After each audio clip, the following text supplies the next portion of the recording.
hapo Manyoni ilikuwa nusu wa Dodoma, nusu wa Tabora, nusu wa Mbeya. Kwa hivyo waliunga pamoja wakati tulipoingia sisi wenyewe. Kwa hiyo ilikuwa misioni wa kwanza, na misioni wa kwanza ilikuwa kweli ngumu sana kuendelea hapo na pale. Tukaanza kwa baisikeli, lakini ilikuwa disaster. Baadaye tukaanza na miguu vema zaidi na jipi moja, tukaanza kutembea mahali pote. Wakristo walikuwa hakuna. Kwa hivyo tulikuwa tunakwenda kwa kijiji, tukaanza kuona watu na kusema kama wanapenda kujifunza kidogo juu ya dini.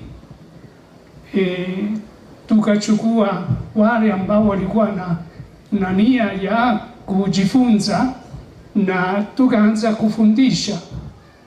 Ilikuwa katekisimu ya Kiswahili. Kwa hivyo tulikuwa tunasema kwa wale walikuwa wanajua kusoma, wewe jifunze na jaribu kufundisha wenzako. Ndio tukaanza hivyo. Wakristo wa kwanza walikuwa wanajifunza wenyewe, na sisi wakati tulipokwenda tulikuwa tunasikia wanajua, kama ndio tulikuwa tunabatiza, kama sivyo kuendelea. Wengine walikuwa wazee, walikuwa wamekuja kwangu, nilikuwa kijana na wakasema, mimi niko mzee, siwezi kufahamu, tafadhali unibatize, mimi naamini yote, tafadhali unibatize. Ndio walikuwa wazee, walikuwa tunawabatiza.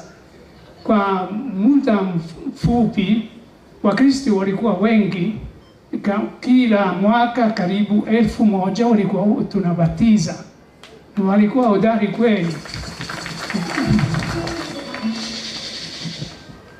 Mimi nilikuwa nakwenda na jipu, na nilikuwa nalala ndani ya gari wakati tulikuwa tunafanya vijiji 3-4.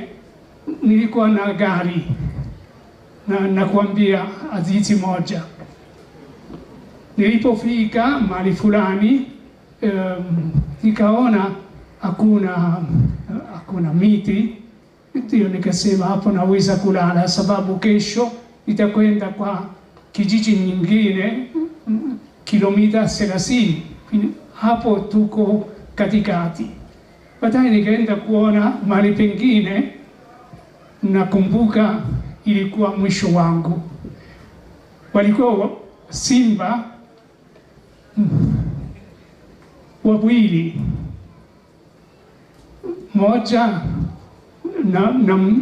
na wawili walikuwa, waliponiona yule dume akakaa kusimama na kuniangalia, na nikaanza mimi kufikiri mwisho wangu. Nikaomba Mwenyezi Mungu, niko sasa bado kidogo nitakuwa kwako. Na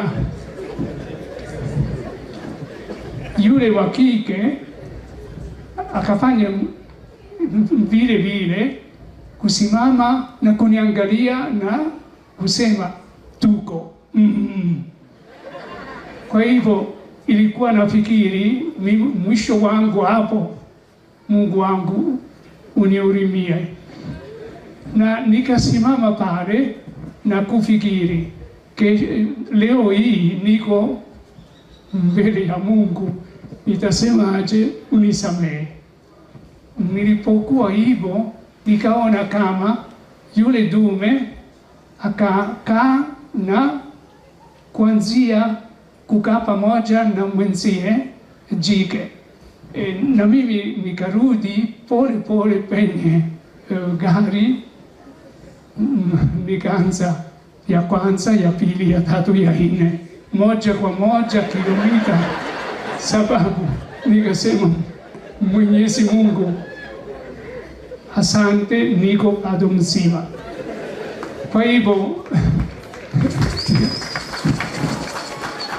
leo nashukuru ninyi, nashukuru maskofu hapo, yule ambaye akafanya miaka 60.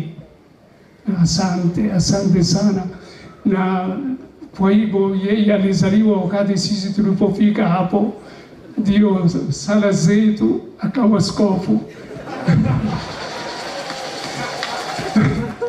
Vema, mimi nasimama hapo, nasema nawashukuru sana mapadri wote, wamisionari wote, askofu, masista, ninyi ambaye mmekuja, nasema asanteni sana.